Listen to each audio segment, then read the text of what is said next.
वो दिलदार नगर नामक गांव था जो एक विशाल नदी के कारण बाकी गांव और शहरों से कटा हुआ था। उस गांव के हर एक व्यक्ति चतुर और मेहनती थे। वहां का सरपंच भी बहुत ईमानदार था जिसका नाम मोहनदास था।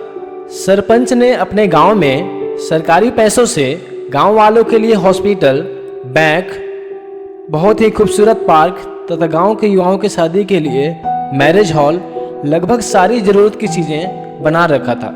उसी गांव का एक छात्र मनोरंजन था जो कि अपने गांव के कॉलेज से ही पढ़ाई कर शहर गाजियाबाद में पायलट का काम किया करता था।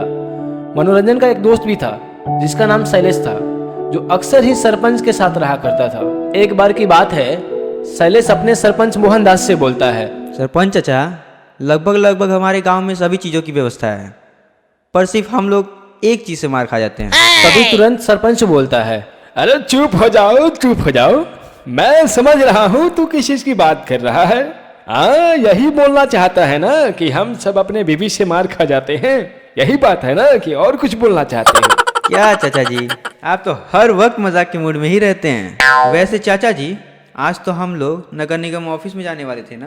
हाँ शैलेश, देखो मैं तो भूल ही गया था, आज तो शहर में नगर निगम के ऑफिस भी जाना था, अपने गांव के पुल निर्माण के लिए ऑफिसर से बात भी करना था। चलो आज पहले इसी काम को करते हैं। मैं गाड़ी निकाल रहा हूँ, चलिए चाचा जी चला जाए। तभी वे सभी तुरंत शहर के नगर निगम ऑफिस में जाते हैं और नगर निगम का ऑफिसर बोलता है, आपको तो पता है सरपंच जी, हम नगर निगम वाले आपकी किसी तरह की मदद नहीं कर सकते हैं, क्योंकि जब तक हम लोगों को केंद्र से बजट नहीं मिलता है तब तक हम लोग आपकी कोई मदद नहीं कर सकते हैं। अब तो बस कोई नेता ही आप लोगों की मदद कर सकता है।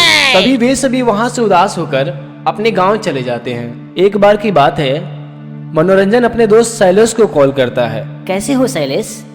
गांव में सब कैसे हैं? और ये बताओ कि अभी तक गांव में कोई ब्रिज बना कि नहीं?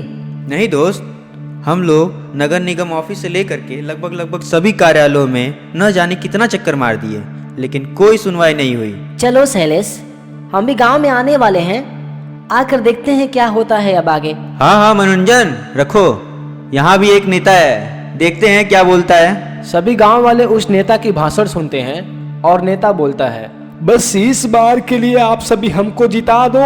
आप लोग, अगली बार से मैं अपने माँ की कसम खाता हूँ, अगली बार से पक्का विकास करूंगा। मेरी पत्नी की बहुत तबीयत खराब है आजकल, प्लीज एक बार मुझे वोट दे दीजिए।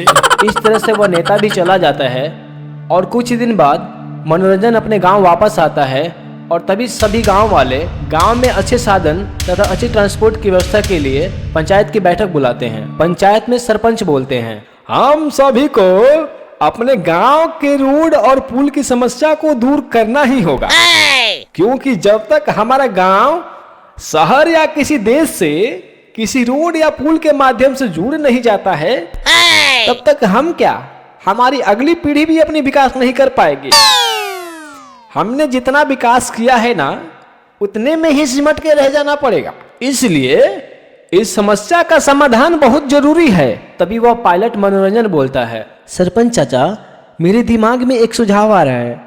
अगर हम सब अपने गांव को किसी शहर या किसी देश से जमीनी स्तर से न जोड़कर बल्कि हवाई स्तर से जोड़ें तो इस तरह से हम अपना प्रॉब्लम को दूर कर सकते हैं। अरे कहना क्या चाहते हो? हम सबको समझाओ। चाचा जी, मैं एक पायलट हूँ तो मुझे मालूम है कि हम एक हवाई जहाज को हवा में कुछ देर के लिए रोक सकते हैं। अगर किसी तरह से हम सब गांव वाले उड़ता हुआ हवाई अड्डा बना ले तो हमारी समस्या दूर हो सकती है। और हाँ, इसके बदौलत हम कहीं भी जा सकते हैं, दुनिया के किसी कोने में जा सकते हैं। बस आपकी आशीर्वाद चाहिए, आप बस गाइड करो हम लोगों को। सभी गांव वाले जोर शोर से मेहनत करते हैं। पहले वे सब उड़ता हवाई अड्डा बनाने के लिए एक बड़ी एंट्री सीढ़ी को बनाते हैं, फिर वे सभी उस एंट्री सीढ़ी के ऊपर और बहुत सारी सीढ़ियां बनाकर इस तरह से वे उड़ता हुआ हवाई अड्डा बना देते हैं। उधर मनोरंजन अपने डिपार्टमेंट से परमिशन लेकर वहां से हवाई जहाज को टेकअप करता है और उस उड़ते हुए हवाई अड्डा पर ले आता है।